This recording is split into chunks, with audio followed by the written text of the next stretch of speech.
जमीयत उलेमाए हिंद की बैठक में लगातार ये संदेश दिया जा रहा है कि मंदिर मस्जिद को लेकर जो देश में माहौल है वो उससे बेचैन है।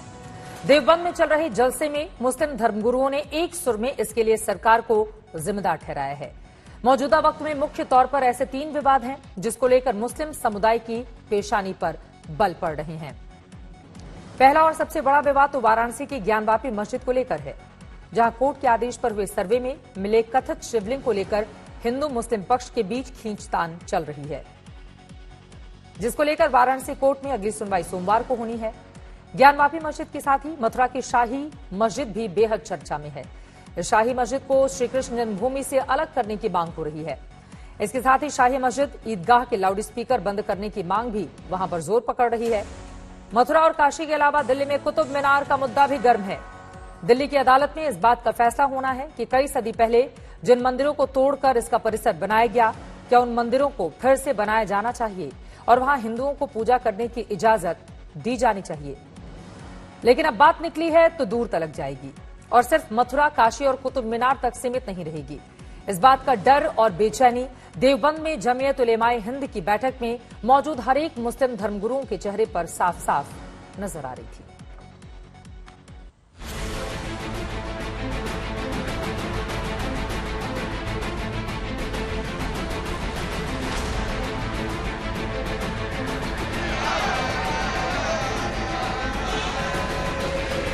ज्ञानवापी मस्जिद में कथित शिवलिंग मिलने से हिंदू संगठनों की खुशी का ठिकाना नहीं, लेकिन देवबंद में जमीयत उलेमाए हिंद के जलसे में दुख का ठिकाना नहीं। अगर जमीयत उलेमा का ये फैसला है कि हम दुखों को सह लेंगे, लेकिन अपने मुल्क पर आंच नहीं आने देंगे। भारतीय मुसलमानों की रहनुमाई करने वाली जमीयत उलेमाए हिंद के अध्यक्ष महमूद असद मदनी का गला रुंधा हुआ था, आंखें भरी हुई थी, लेकिन मस्जिदों के खिलाफ साजिश का आरोप लगाते हुए उनकी जुबान अंगारे बरसा रही थी। वो चाहते क्या हैं? उनका एक्शन प्लान क्या है?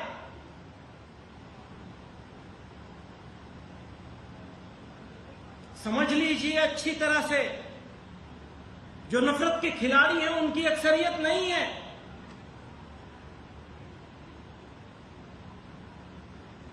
पहले तो वो बहुत छोटी अकलियत थे,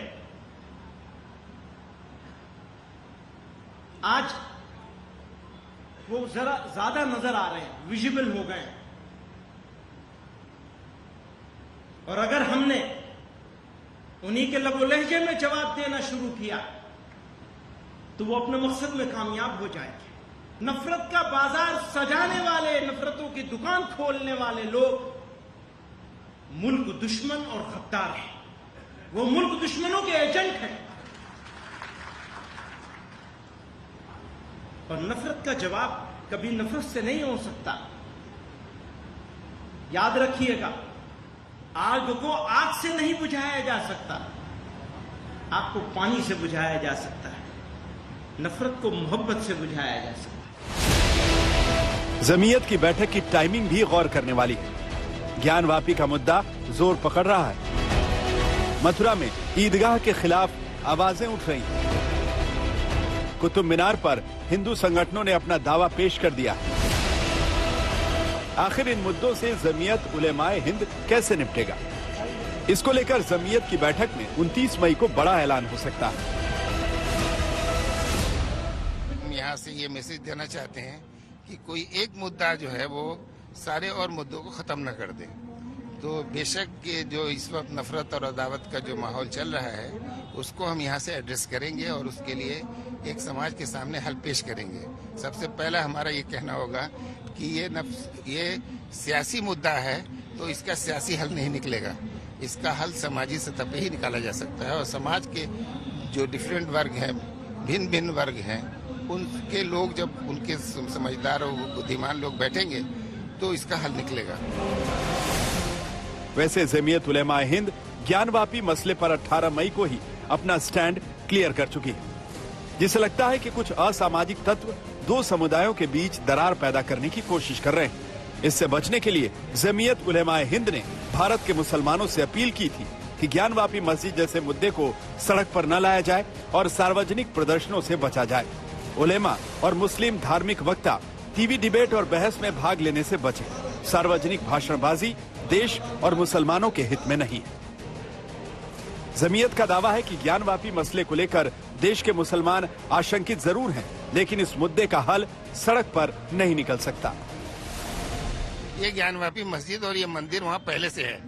सब लोग इबादत करते रहे, हिंदू अपने हिसाब से कर रहे हैं, मुसलमान अपने हिसाब से कर रहे हैं। लेकिन क्या हमारा देश रुक गया?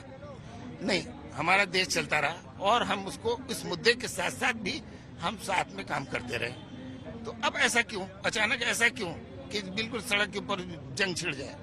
तो हमारा यही कहना है कि ये मुद्दे हैं और ये हमारी कम्युनिटी के दरमियान ये अगर मुद्दे न हो तो फिर ये कम्युनिटी जो है वो अलग अलग क्यों हो? ये मुद्दे पहले से चले आ रहे हैं और ये हिस्टोरिकल गलतियां हुई हैं। हर गलतियों को कभी सुधारा नहीं गया है ठीक तरीके से। उनको सही तरीके से न सुधारा गया, न इस देश को मौका मिला सुधारने का।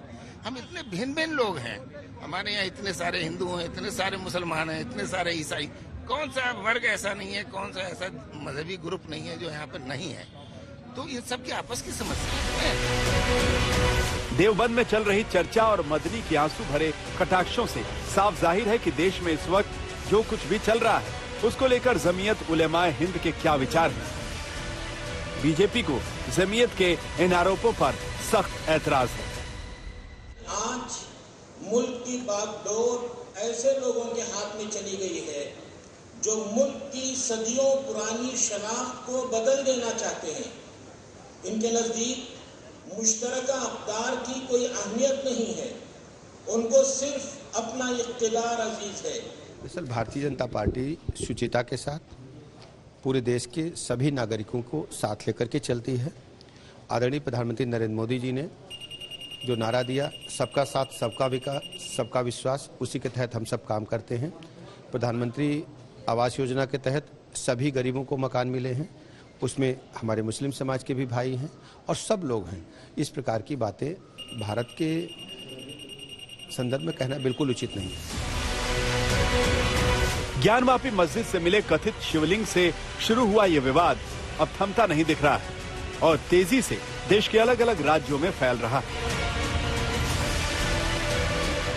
इसका अंत कब होगा ये कहना मुश्किल है। फिलहाल तो मंदिर मस्जिद विवादों की फहरिस्त में नए नए मुद्दे जुड़ते जा रहे हैं। देखते हैं कि जमीयत उलेमाए हिंद की बैठक में इसको लेकर क्या फैसला होता है। कई नेताओं ने, कई मौलानाओं ने ये भी बोला कि यहाँ पर बात हम अलग अलग ऐसे सम्मेलन करेंगे और कोशिश करेंगे इस बात की कि हम मोहब्बत का पैगाम लोगों तक पहुँचाएं और अपनी बात रखें और ये बताएं कि आखिर हम नफरत के खिलाफ मोहब्बत का पैगाम कैसे दे सकते हैं। कैमरामैन जिया के साथ तंसीम हैदर, देवबंद, आज तक।